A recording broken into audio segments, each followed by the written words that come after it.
And that's realer than real deal, Holyfield. And now you hookers and hoes know how I feel. Well, if it's good enough to get broke off a proper chunk, I take a small piece of some of that funky stuff. It's like this and like that and like this. One thing that's been going on Kentucky's basketball offseason is the decision of Hamidou Diallo and what he's going to do. Now, I could go on and on about how ridiculous this process is. You can thank the NCAA for leaving Kentucky fans hanging about the decision that he has to put in. Now, don't get me wrong. I'm a huge supporter of people going to, live their dreams and having, the desire to succeed at those dreams, no matter what. For Diallo, I am just perplexed about how he is just saying, forget you can't help me. I'm going to go test the waters in NBA.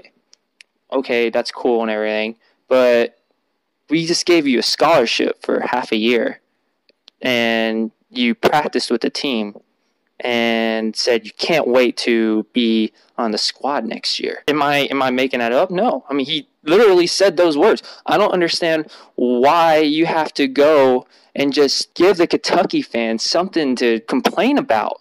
I mean, and it's a good complaint. I mean, he's literally saying, screw you, I'm going to go and do what I want to do, and I don't care about the program or the tradition or the history. I'm just going to go and test the waters, and I'm probably going to go and stay because that's what Calipari probably wants me to do. That's all good and fine. I respect that. But there has to be somewhere in the back of his head that says, hey, you are doing something bad here. You're from high school, and you're going straight to the NBA. Look at NBA players out there.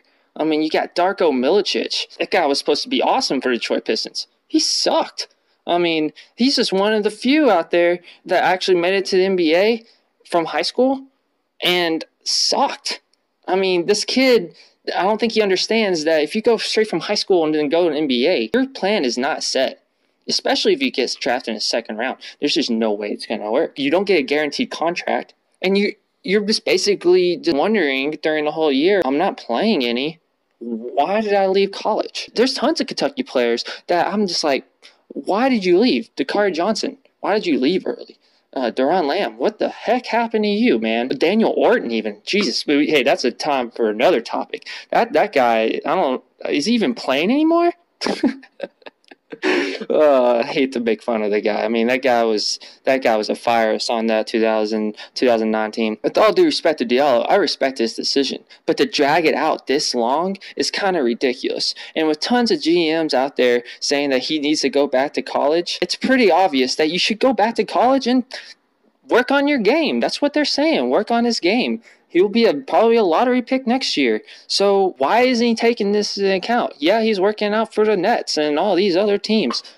Still doesn't make sense. The kid's probably going to be a second-round pick, if anything. And if he's only a first-round pick, it's because the Nets are just stupid enough to draft him because the kid has no experience in college. And by far, he has no strength. The guy is he's like a Kevin Durant. Maybe if he was 6'9" like him, he would be awesome. But he's not 6'9". All I'm saying is this kid needs to stop dragging out his decision and leaving Kentucky fans out to dry and just make a decision already. For all I care, he can leave. We have Kevin Knox. Let that guy ball. We need a center.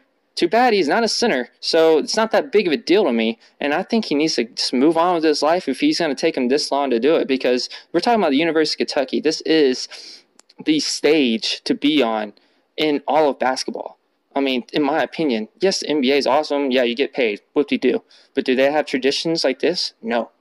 I mean, even at Duke. I mean, if you're getting recruited at Duke, right, high school player, you would want to go to Duke for 1 year and he'll leave for the draft, just like Krzyzewski's been doing with his players.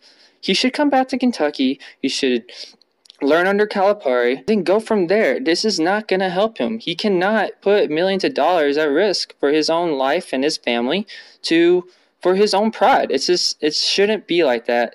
Calipari should speak up, and Calipari should say, hey, maybe the GMs are right. You should come back. For once in Calipari's life, you should probably think that. because that you're leaving this kid out to dry, for one, and he's leaving out the Kentucky Wildcats fans out to dry, for two, and none of this is fair to anybody. He needs to come to a realization that he needs to stay for 1 year and play basketball, win a championship maybe, boost his stock, go be a lottery pick for all I care, and then we'll have a new class. But I'm no sports analyst. I'm just giving you my opinion. Please like or share my video, and rest in peace, my brother Obi-Wan, and I'm out. It's over, Anakin! I have the high ground!